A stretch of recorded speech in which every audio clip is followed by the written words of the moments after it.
Il est sûrement arrivé à ceux qui utilisent régulièrement la machine à laver, en ouvrant le tiroir à lessive au moment d'y mettre les détergents, de trouver le compartiment de l'assouplissant rempli d'eau.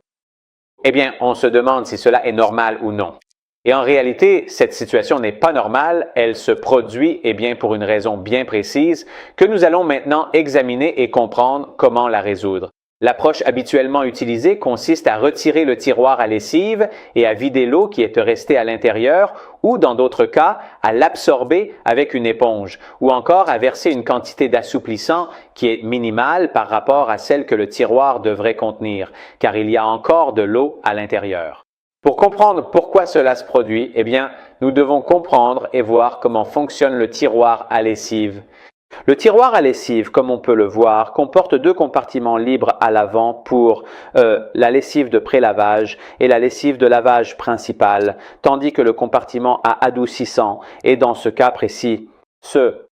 Dans ce tiroir se trouve également le tiroir à javel, qui n'est généralement pas présent dans tous les modèles. Son couvercle se trouve dans la partie supérieure. Ce couvercle a essentiellement pour fonction de créer un effet de siphon à l'intérieur de l'ensemble du compartiment, caractérisé par sa base, puis par ce bec verseur qui crée l'effet de siphon avec l'intérieur du couvercle. En substance, ce qui se passe au moment où on verse l'assouplissant, c'est qu'il reste à l'intérieur du tiroir jusqu'à ce que la machine à laver n'envoie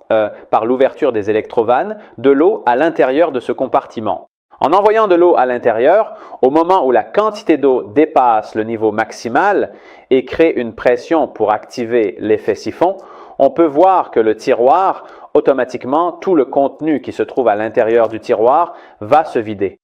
Quand, en revanche, à la fin du cycle de lavage, on trouve encore de l'eau à l'intérieur, la raison peut fondamentalement dépendre soit d'un problème électronique, peut-être que, pour une raison quelconque, les électrovannes se sont réactivées et ont envoyé de l'eau à l'intérieur, ou bien de l'eau qui doit sortir des trémies situées dans la partie supérieure de ce tiroir, fini, après le prélèvement, par laisser une petite quantité d'eau ici à l'intérieur, ou encore que pendant ce processus que nous avons vu, qui se déroule en plusieurs phases, afin d'éliminer éventuellement tout l'assouplissant présent à l'intérieur, donc l'arrivée d'eau par les électrovannes, ne se limite pas à une seule fois, mais se produit plusieurs fois, afin de nettoyer progressivement le tiroir et donc tout l'assouplissant qui s'y trouve. Si vous remarquez que le tiroir à produit est particulièrement sale, sachez qu'une partie de cette saleté accumulée va inévitablement créer une obstruction gênante dans ce petit tuyau de vidange.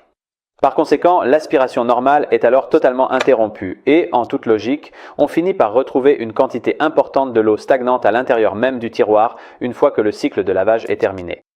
Ce qu'il faut faire pour éviter que cela ne se produise, c'est de garder le tiroir propre. Donc retirer cette partie, la nettoyer totalement, complètement et garder propre ce petit bec. Et ensuite, si le problème persiste, il est nécessaire de nettoyer la trémie, les trous qui se trouvent sur la partie gauche du tiroir, car au moment où il s'active, il pourrait faire affluer de l'eau à l'intérieur et donc on pourrait la retrouver à la fin du cycle de lavage.